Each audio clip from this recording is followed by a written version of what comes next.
creyentes, ver el cosmos, ver el mundo, y el creyente está desafiado a interpretar la vida de una manera muy particular. Y cuando entendemos la realidad en el pasaje que vimos también ayer de Efesios 1:23, cuando se habla acerca de el poder de Dios que lo llena todo y que Él fue constituido como cabeza de todas las cosas y todas las cosas en Él subsisten, hablando de Cristo. El gran desafío para nosotros como iglesia es que toda nuestra vida se pueda ver a través de los lentes de la palabra del Señor.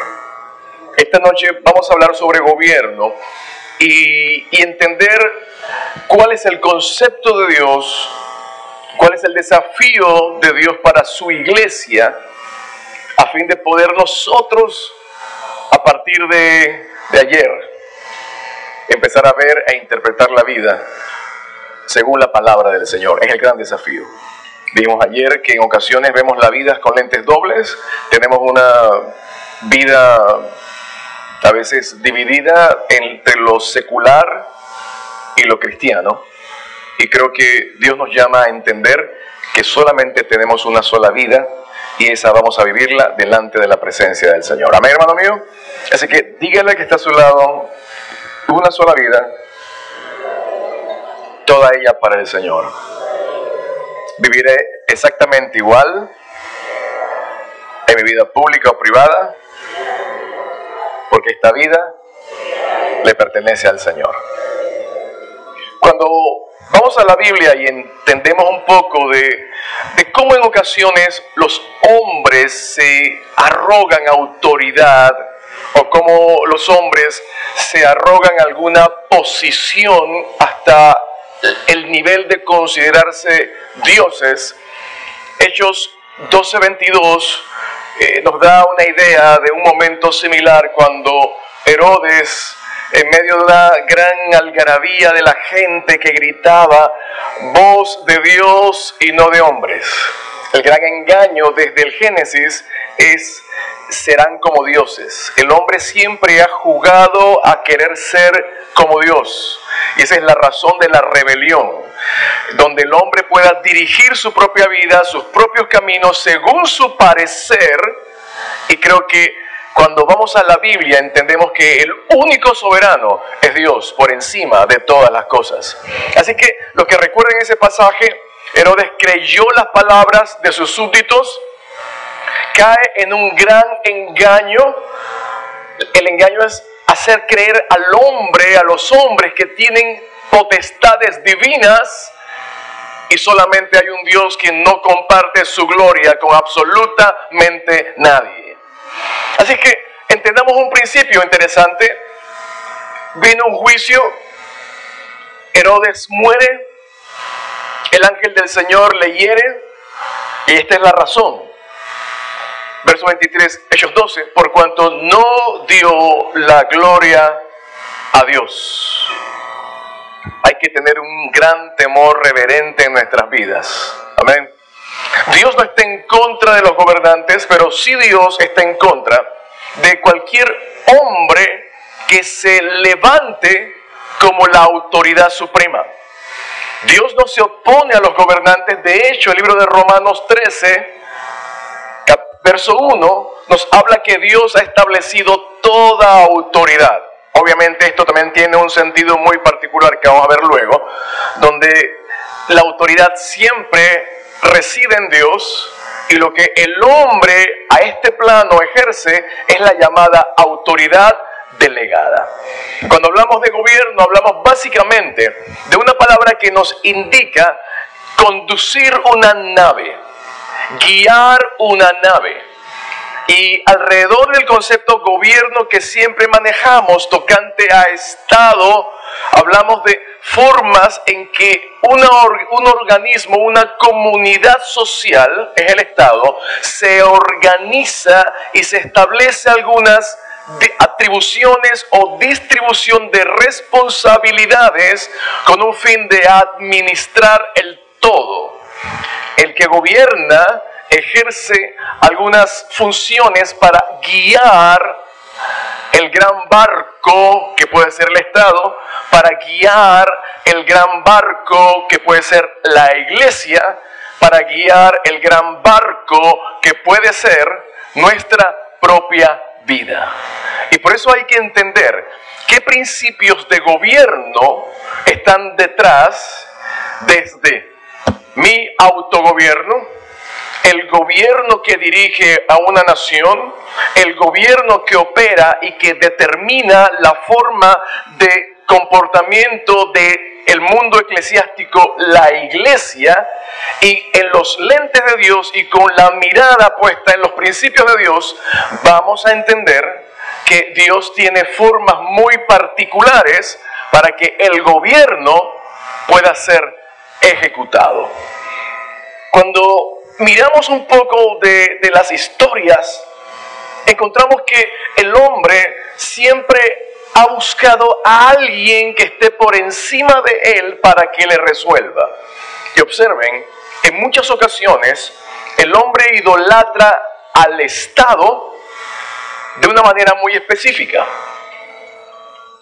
Queremos que el Estado eduque a nuestros hijos, que nos atienda cuando estamos enfermos, que establezca hogares para cuando envejezcamos, que nos proteja de nosotros mismos, que cuide de los pobres, que nos ayude económicamente cuando estamos sin empleo. En muchas ocasiones el hombre convierte al Estado, al gobierno civil, en un ídolo. Esto es cuando hemos perdido de vista el concepto que hablamos ayer, que va a definir o a determinar nuestra manera de vivir. Nuestra fe, dijimos ayer, nos da el sustento, la razón de ser, porque determina nuestro origen, ¿recuerdan? Determina nuestro propósito, nuestro significado, determina nuestra identidad y también nos da, ¿recuerdan? Destino. Cuando entendemos quién es Dios y el sustento de nuestra fe, va a tomar fuerza la declaración del salmista: alzaré mis ojos a los montes, ¿de dónde vendrá mi socorro? Es como una gran pregunta al aire. ¿De dónde vendrá mi socorro? Y él mismo responde: mi socorro viene de Jehová, que hizo los cielos y la tierra. Amén. Cuando empieza a cambiar mi manera de ver, el hombre y la mujer de Dios se rigen por los principios divinos, y desde el sustento de nuestra fe entendemos que nuestro origen está determinado por Dios, y desde ahí viene la expresión fuente. ¿Quién es mi fuente? ¿Quién es mi recurso? Por eso, cuando vemos un poco y veremos un tanto la naturaleza de la iglesia, nos encontramos que en el hacer diario o en el hacer de inclusive iniciativas políticas, la pregunta del millón que mucha gente le hace a las autoridades es la siguiente: ¿qué me vas a dar? ¿Suena conocida esa pregunta? En forma más vernacular, ¿qué hay para mí? ¿Cierto? ¿Le suena esa? ¿Por qué? Porque de una forma u otra estamos perdiendo de vista nuestra naturaleza como hijos de Dios, de quien dependemos en todo momento. Amén. Así que sacúdase cualquier formación o enseñanza que ha venido sobre nosotros, donde vemos que el Estado es quien tiene que resolvernos. El concepto de la iglesia primitiva nos enseña una iglesia muy diferente a lo que luego ha devenido la iglesia. Pedro y Juan subían juntos a la hora de la oración, y en medio de su ir diariamente a la hora específica en la tarde se encuentran un hombre en necesidad. Siempre va a haber gente alrededor de los templos, y sobre todo la locación que tuvo aquel hombre en necesidad fue la mejor ubicación. Era la mejor puerta, la puerta la Hermosa. ¿Recuerdan? El templo no se llamaba La Hermosa. La puerta se llamaba La Hermosa porque era la mejor puerta. Ahí entraba la mejor gente con el mejor traje, el mejor vestido. Así que era una posición estratégica porque decía, me conviene estar en ese lugar donde van a entrar los cocotudos de la sesión de la tarde. ¿Y quiénes entraron por esa puerta, la mejor puerta? Los cocotudos en el poder del Espíritu Santo. Amén. Esa es la naturaleza de la iglesia. Y la naturaleza de la iglesia se evidencia desde alguien de pie. De rodillas sí, pero delante del Señor. Pero delante de los hombres, de pie. No con las manos extendidas para pedir, sino con las manos extendidas para dar. Esa es nuestra naturaleza como iglesia. ¿Me siguen, hermanos?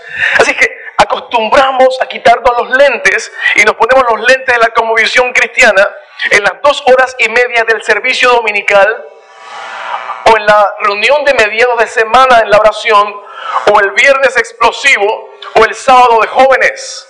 2 horas y media de programa, nos quitamos los lentes bíblicos de cosmovisión bíblica y nos ponemos los lentes del mundo secular. Eso está ocasionando un movimiento a veces disociativo de soy o no soy. ¿Soy cristiano o no soy cristiano? ¿Vivo como para el Señor o no vivo para el Señor?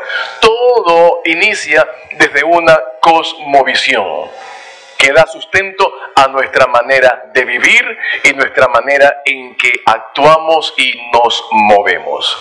Así que entender que la única autoridad independiente que existe por encima de toda expresión conectada y a través de Él es que nosotros somos, nos movemos, vivimos y sentimos. Y esto tiene que ver más allá de solamente momentos emocionales. Ciertamente somos seres emocionales. Somos seres que estamos conectados por cables emocionales. Hay músicas que nos enternecen, ¿cierto? Hay adoración que nos encantan tanto. Y es más, un culto está bueno cuando cantan mi canción favorita. ¿Cuántos dicen amén? Y apenas empieza esa intro que usted reconoce hasta la intro, usted dice, ¿verdad? Se va quitando los zapatos y dice, me voy preparando, pero que canten el coro que a usted no le gusta. Este culto no me gustó. Somos seres emocionales, pero que lo emocional no prime sobre nuestro fundamento de fe que nos hace tener los pies sobre la tierra y nos hace vivir conectados al cielo. Esa fue la característica de la iglesia primitiva. Pies sobre la tierra y conectados a la presencia del Señor. Y desde allí, esa combinación es alguien conectado a recibir, a escuchar lo que Dios está hablando y quiere que su iglesia conozca. Así que hay 12 afirmaciones que esta noche nos van a ayudar a entender el fundamento del gobierno y luego mirar un poquito sobre la jurisdicción, el concepto de jurisdicción dentro del gobierno. Así que las afirmaciones se combinan en una afirmación y en una negación. Así que afirmamos que el Señor Dios es el gobernante universal de todos los individuos y naciones, porque Él es el creador y sustentador de todas las cosas.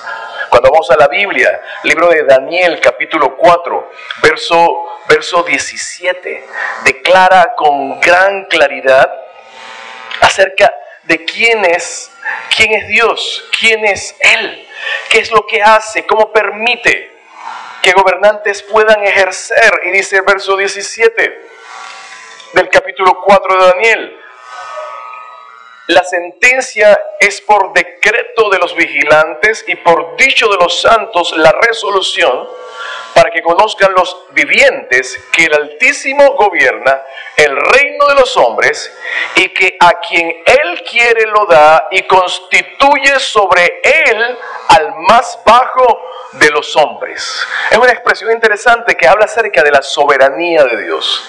Una expresión que habla acerca de quién es Dios por encima de todas las cosas. Y por lo tanto, negamos que cualquier hombre o mujer finito, falible, caído, tengan la misma habilidad para gobernar de una manera justa y consistente sin la Escritura inerrante como su autoridad gobernante. Nosotros debemos mirar la vida a través de los lentes de la palabra del Señor. Hoy me escribió una persona y me hacía un comentario sobre una película y me decía, la película está buena sacándole todo lo malo. Y yo dije, ok, la película está bonita sacándole todo lo malo. Mucha gente aplica esos principios, ¿verdad que sí? Toma lo bueno y desecha lo malo. Y de una forma u otra se empiezan a permear conceptos equivocados que si la película me habla a mí de una cosmovisión que habla en el fondo de la reencarnación, me habla a mí de un contacto con los muertos, me habla a mí de una vida en el más allá donde hay almas que están penando, pero todo esto maquillado de una excelente musicalización y de personajes muy atractivos. ¿Usted qué va a decir? Está buena la película, quitándole todo lo malo. Saben que nos estamos acostumbrando lentamente a que nuestros sentidos espirituales no disciernan o no distingan entre lo bueno y lo malo, porque nuestros sentidos espirituales están adormeciendo. ¿Y qué necesitamos? Un despertar espiritual que transforme nuestra vida desde adentro hacia afuera. Amén. Así que cuando hablamos de gobierno, usamos la expresión singular gobierno, refiriéndonos al Dios Trino, Dios Padre, Dios Hijo, Dios Espíritu Santo. Él tiene autoridad, que es el derecho para gobernar.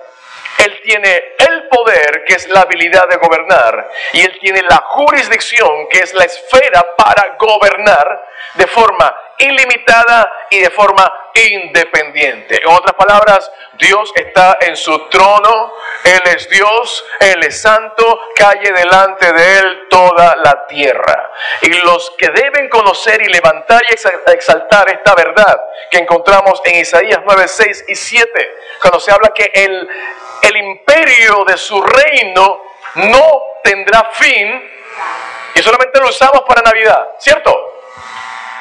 He aquí la Virgen concebirá y dará a luz un hijo y llamará su nombre Emmanuel, que es Dios con nosotros, ¿verdad que sí? Y le ponemos un sentido muy romántico. Comerá mantequilla y miel hasta que aprenda a desechar y entre lo bueno y lo malo escoger, ¿verdad que sí?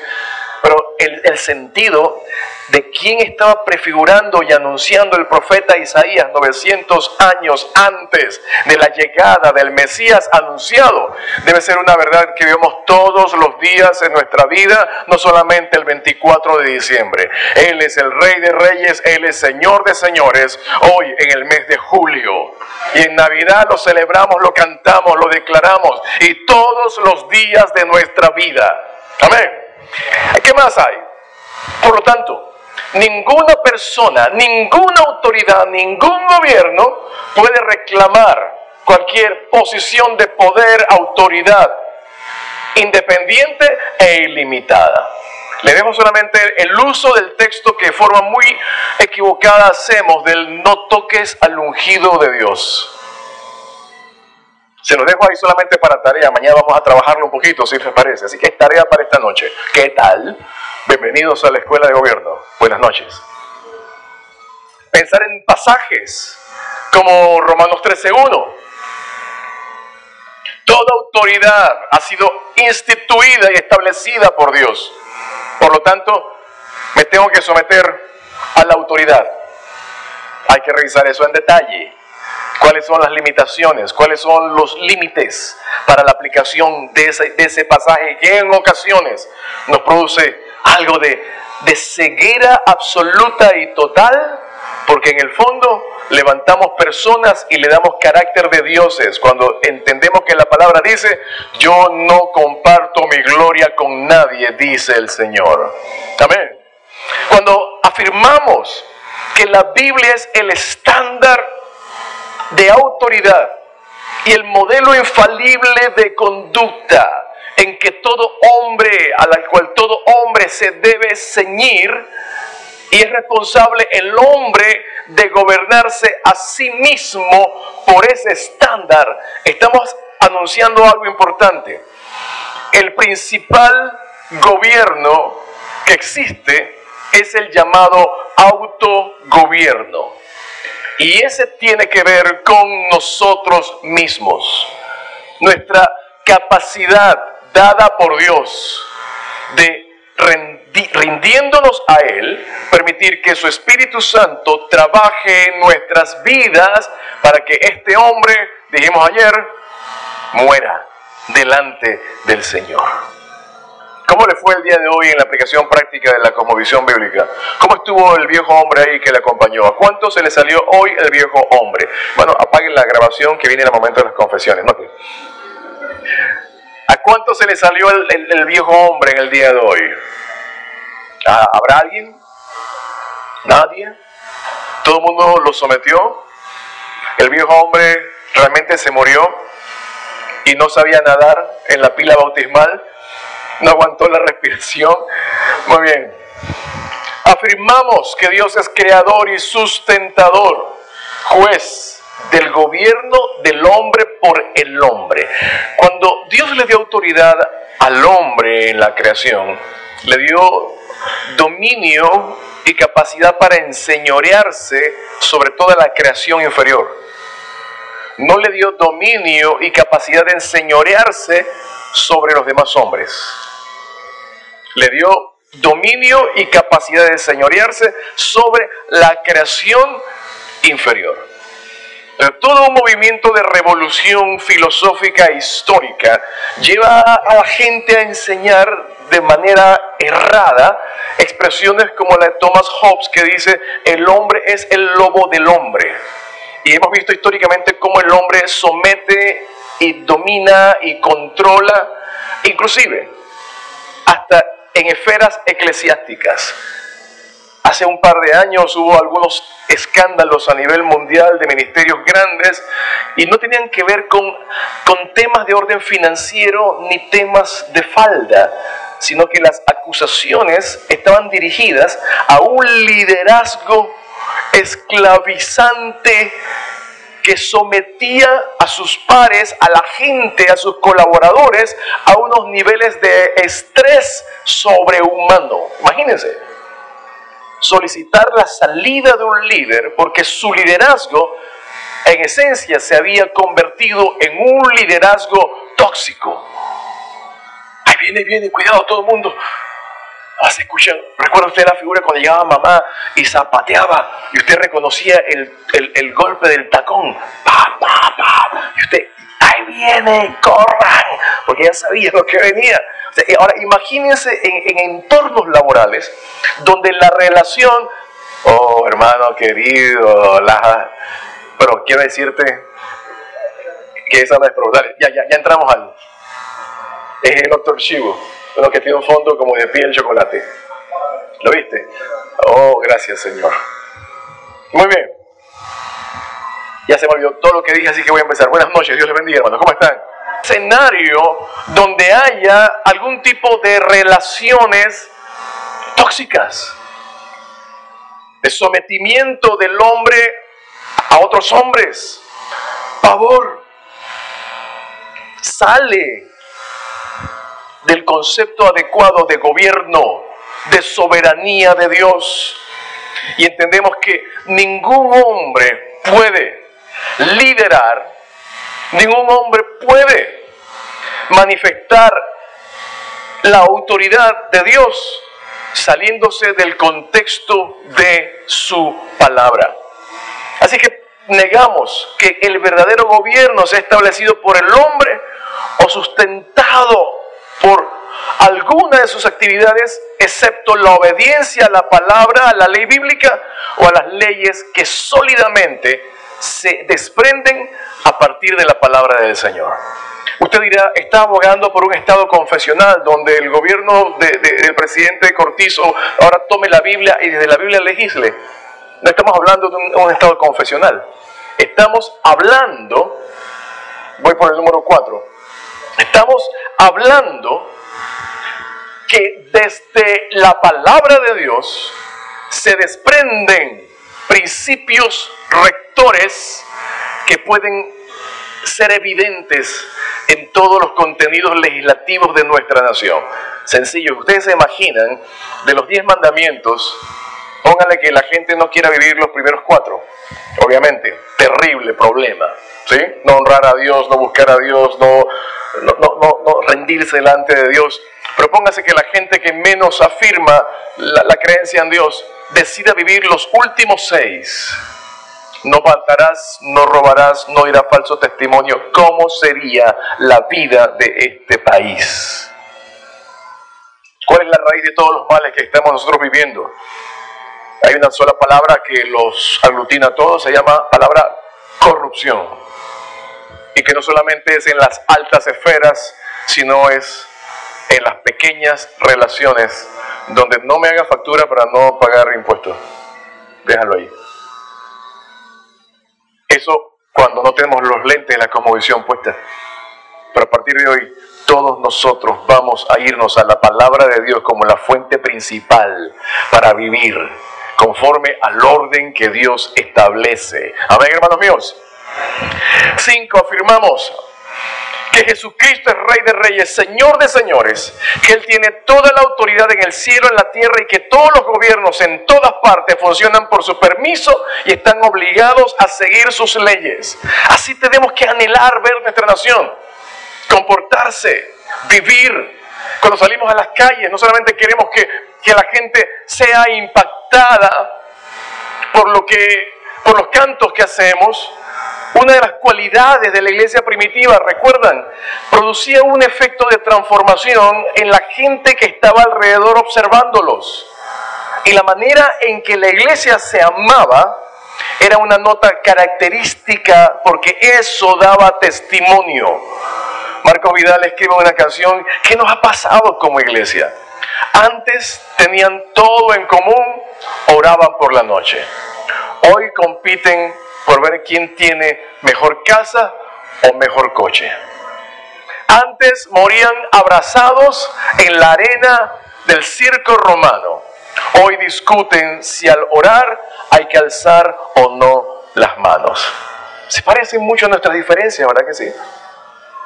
Se parecen mucho a la vivencia tan terrenal que en ocasiones vivimos, que refleja que nos hemos quitado los lentes de nuestra cosmovisión bíblica, que nos enseña y nos señala quiénes somos, quién es Dios, quiénes somos nosotros en Él, cuál es el sentido y el propósito para el cual el Señor nos ha llamado hacia Él y para Él.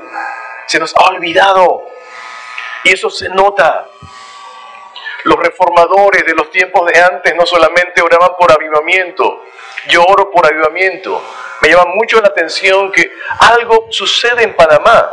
Hay movimientos que como que se saltan Panamá, ¿se han dado cuenta?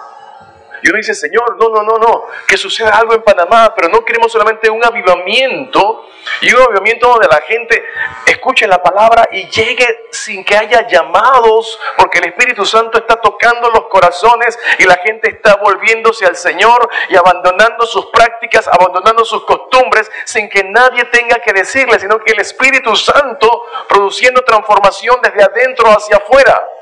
Pero que no quede solamente en el salón donde sucede, sino que saliendo lleven transformación, porque están transformados y llevan la transformación a los lugares donde viven, donde trabajan, donde se desarrollan.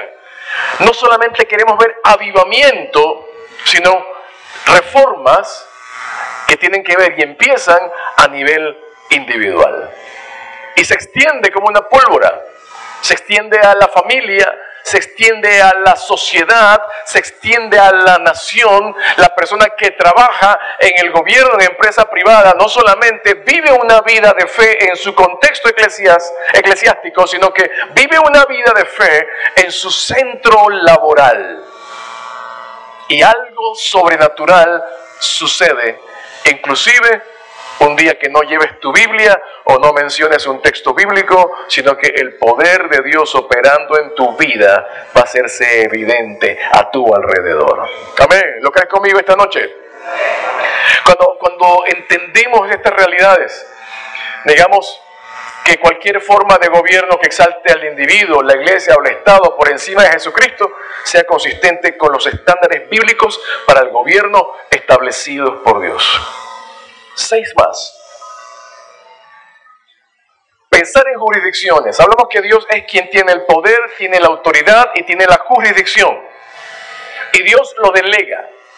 Y cuando hablamos de aquella área geográfica donde se ejerce autoridad, entendemos que Dios tiene un gobierno independiente e ilimitado y que todos los gobiernos son permitidos dentro de esta soberanía de Dios. Y Dios se vale de muchas formas. Ayer les comentaba que por una u otra razón no tuvimos oportunidad de tener personas de fe comprobada en lugares de eminencia, pero Dios se valió de formas para que haya personas de comprobada trayectoria y reputación, de honorabilidad en la fe y la preparación académica para que esté en posiciones de vital importancia en medio del país. Tenemos una aliada que va a cerrar la puerta a cualquier tipo de ideología totalitaria que indique que el Estado tiene que entrar e intervenir para enseñarle a la familia aquellos principios que son contrarios al orden de Dios. Amén. Por eso ahí entra Romanos 13:1. ¿Qué hago cuando una autoridad trata de imponerme algo que es contrario a los principios de Dios? Tenemos todo el permiso para levantar la voz y solicitar que esa persona sea removida de esa posición porque no está honrando la institución que es la autoridad y está usurpando el poder de una institución que debe estar al servicio de los principios de Dios. Amén. Así que cuando uno mira y entiende la realidad de los gobiernos, miren el número 7, afirmamos que Dios ha establecido muchos gobiernos y Él ha dado a cada uno sus propias jurisdicciones. Y todos son responsables ante Dios. Estos son los diferentes tipos de gobiernos que tenemos. El autogobierno, que es la base, está en la base de todos los gobiernos institucionales. 2, el gobierno familiar. 3, gobierno eclesiástico o la iglesia. 4, gobiernos civiles.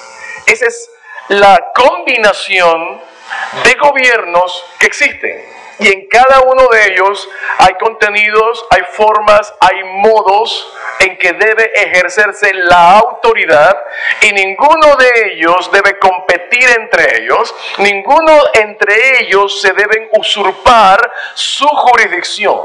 El principal, y está en la base, es el autogobierno.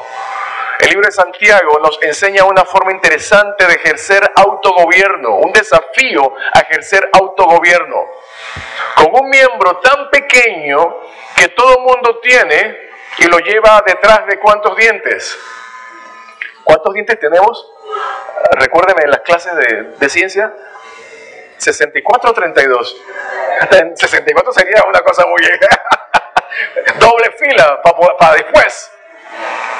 Ese miembro pequeño que todo el mundo tiene allá adentro, y el libro de Santiago, hermana, guárdelo ahí, le vas sacándolo, así como haciendo ejercicio. Y el libro de Santiago dice, ahí hay un miembro pequeño que es terrible, y es tan pequeño pero que enciende bosques, y arma unos líos grandísimos. Y dice, aguántate eso adentro, que no salga. Y fíjense qué se hace con ese pequeño miembro. Y ayer hablamos de los decretos. Miren cómo ese pequeño miembro quiere quiere hablar. Desde el verso 11, Santiago 4, hermanos, no murmuréis los unos de los otros. El que murmura del hermano y juzga a su hermano, murmura de la ley y juzga la ley. Pero si tú juzgas a la ley, no eres hacedor de la ley, sino juez. Uno solo es el dador de la ley que puede salvar y perder. Pero tú, ¿quién eres para que juzguéis a otros? Y miren esto lo que hace la lengua. Y aquí está el primer escenario de autogobierno. Verso 13. Vamos ahora, lo que decís. Hoy y mañana iremos a tal ciudad. Es una declaración independiente que parte desde mi propio querer o mi propio sentir. Mañana voy a hacer esto. Y estaremos allá un año y traficaremos y ganaremos. Cuando no sabéis lo que será mañana. Porque ¿qué es vuestra vida? Ciertamente es neblina que se aparece por un poco de tiempo y luego se desvanece. En lugar de lo cual deberíais decir, ¿qué dice? Si el Señor quiere, viviremos y haremos esto o aquello. Pero ahora os jactáis en vuestra soberbia. Toda jactancia semejante es mala. La autoridad infalible. Interesante y sano para declarar. Vamos a declarar lo que Dios dice en su palabra. Amén. Vamos a decretar lo que Dios ya ha decretado en su palabra. Amén. Los decretos vienen de alguien que tiene total autoridad. Y el único soberano es Dios por encima de todas las cosas. Si Dios quiere, si Dios lo permite, si Dios lo concede. Amén. Jesús mismo declaraba, Padre, no me gustaría, pero que se haga tu voluntad. Que se haga tu voluntad. Así que estos autogobiernos, el primero es el suyo. Nadie puede controlar a nadie. Nadie. Uno como consejero a veces se frustra porque uno piensa como que los consejos bíblicos que uno le da a la gente, la persona lo va a cumplir. Y la gente al final de la historia hacen lo que le da métale así fuerza, la regalada gana. ¿Verdad que sí? Y usted ha estado con ellos, ha orado, ha llamado, ha ayunado, los ha buscado, y usted se queda así todo cargado. Y luego la persona muerta de la risa le entró por aquí, le salió, oye, y como, no, las cosas siguen igual. ¿Y qué hiciste? No, nada.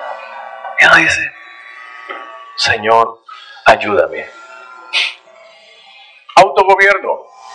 El segundo es el gobierno de la familia. Una de las graves crisis que tenemos hoy en día es la violación al pacto de la familia. El desajuste que encontramos a nivel de las familias.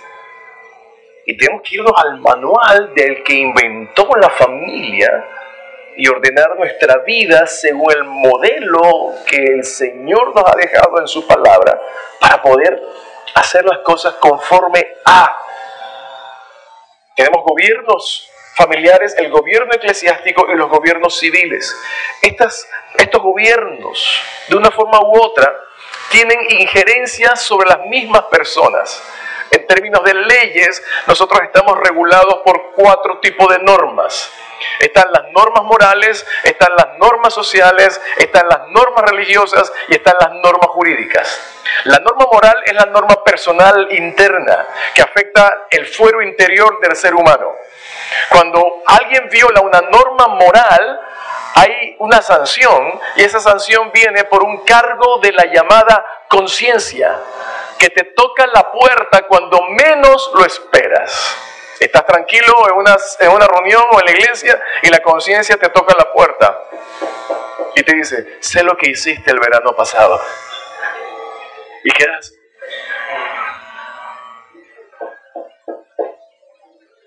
Si infringió norma moral, nadie sabe. Y esta norma moral se combina también cuando hay una norma religiosa. Aquellos hombres y mujeres de fe tenemos una fundamentación desde la palabra del Señor, así que la norma religiosa también se combina con nosotros. Y el efecto cuando no hay una situación resuelta delante de Dios, se produce el síndrome de David en el momento en que empezó a secarse por dentro porque había guardado y mantenido silencio por mucho tiempo, hasta que dijo: me consumía de día y de noche, mis huesos se estaban consumiendo, hasta que el día en que confesé delante del Señor. Si quieres quitarle el poder al secreto, la solución es confesar. Amén. Si quieres quitarle el poder a alguien que tiene un secreto sobre ti, ¿sabes cuál es confiesa: pastora, fui yo. Ella sabía que yo había sido y me atormentaba. Mire cómo me está mirando. Así, esa misma mirada me hacía, ¿sí? Esa mirada como, te conozco, ¿verdad que sí? Y todo el mundo: oh, Irán Harry, buena gente. Y póngame la mirada otra vez, la mirada. No decían nada a ustedes, pero ella tenía un as bajo su manga. Y se me acercaba en las reuniones y decía: hola, Dios le bendiga, hermano. Con eso, suficiente. ¿Sabes qué? ¿Cuál es el remedio? Hermana Dania, yo fui. Y cuando venga ella con esa mirada: hermana, gracias por ayudarme. Ya no tiene poder sobre mí su secreto, es mi secreto. Y alguien me ha perdonado y es Jesús. Cuando lo acusen de algo malo y sea cierto, ¿saben qué hay que hacer?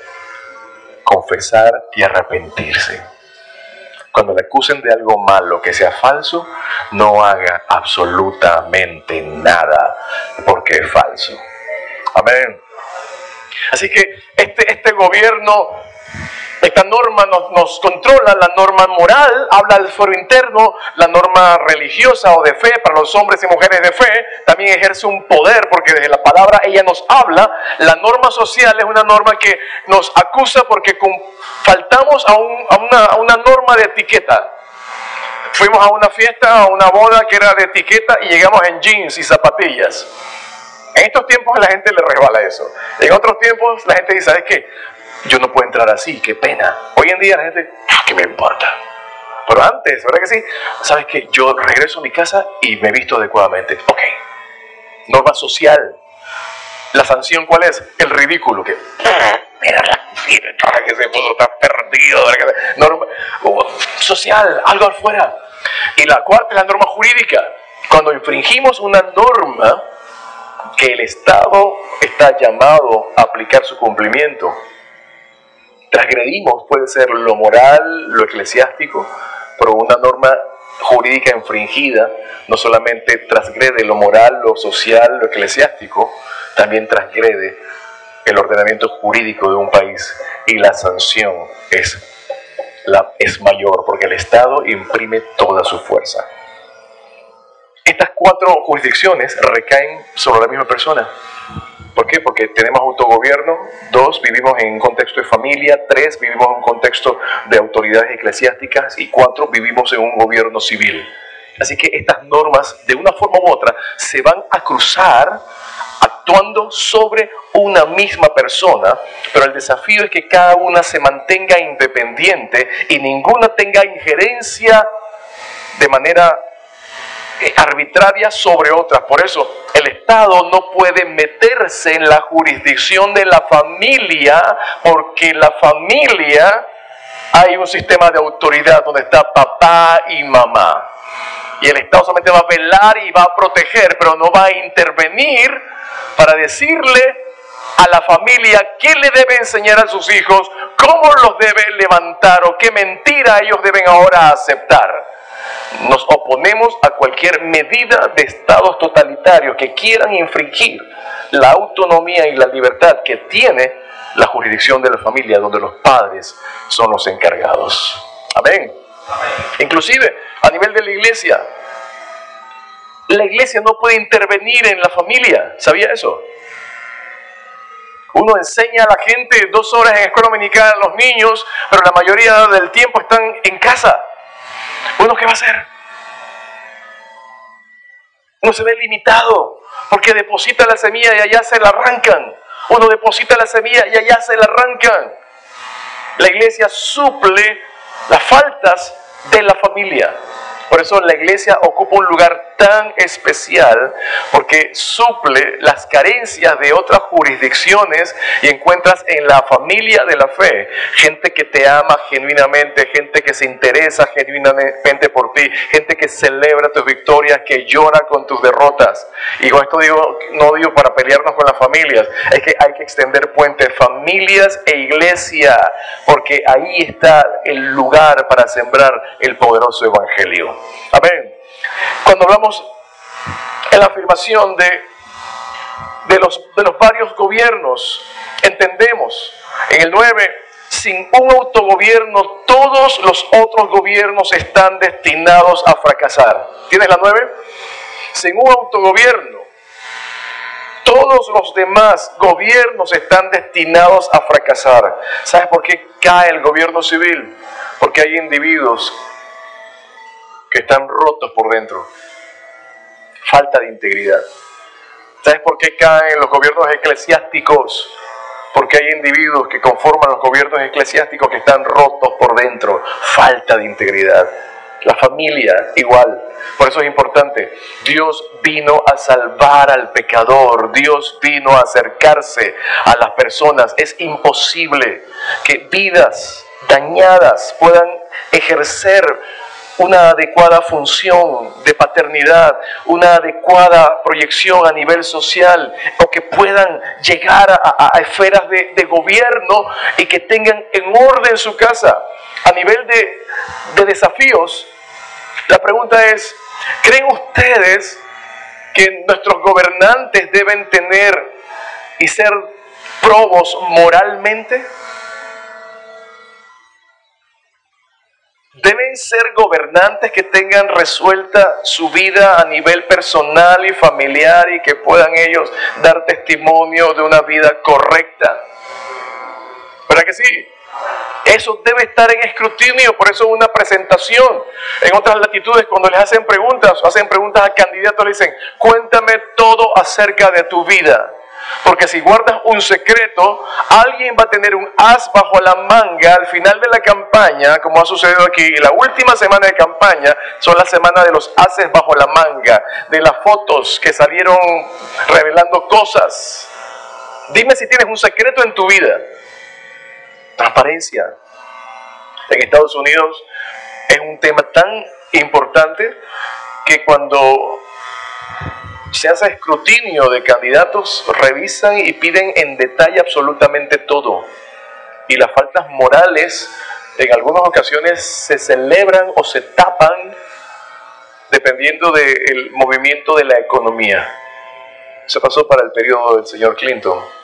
Su falta moral en la Casa Oval, en la oficina Oval, la pasaron por alto porque los picos de economía estaban volando. Dijeron que viva como viva, lo importante es que económicamente tengamos solvencia. Acto moral que desde el líder habló de un modelo de vida desordenada, ligera y vacía que empezó a permear lentamente hacia las generaciones y es un proceso de deterioro que alcanza muchos años. Y tenemos hoy lo que se tiene en aquel país, o lo que sucede en nuestras latitudes cuando pasamos por alto la necesidad que el autogobierno sometido delante del Señor se convierta en un fundamento firme para nuestra manera de vivir. 10, son 12. Afirmamos que existe una separación jurisdiccional entre la Iglesia y el Estado. Sí, son jurisdicciones diferentes, Iglesia y Estado, y esa es hoy la discusión. La discusión por el llamado Estado laico, si Panamá es un Estado laico, ¿cuál es el problema? Las decisiones no salen desde la Biblia, las autoridades no son personas del clero, este es un Estado laico, pero eso no quiere decir que haya una separación absoluta donde quieran eliminar o derribar la figura de Dios de todo lo que tiene que ver con la conducción del Estado. Es más, el preámbulo de nuestra Constitución, y vamos a hablarlo mañana, usa una expresión importante cuando dice, e invocando la protección de Dios. Nuestro país se ha sostenido y se ha sustentado. ¿Saben por qué? Por la presencia de Dios en medio de nosotros. Porque el Evangelio ha estado presente en esta nación por más de 100 años. Por rodillas que se han arrodillado para clamar, para invocar a Dios, por hombres y mujeres que se han levantado para darle la cara por su pueblo, por gente que se ha atrevido a ser valiente, a arrepentirse de sus pecados y cambiar su vida porque alguien cambió desde adentro hacia afuera su corazón. La iglesia es la reserva moral de esta nación. Por eso es importante que la iglesia se mantenga firme, decidida, afirmada, a fin de no permitir que nada que pretenda derribar el concepto de Dios y la soberanía de Dios en medio de nosotros sea una realidad. Y cerramos con el pasaje de ayer, es la última expresión.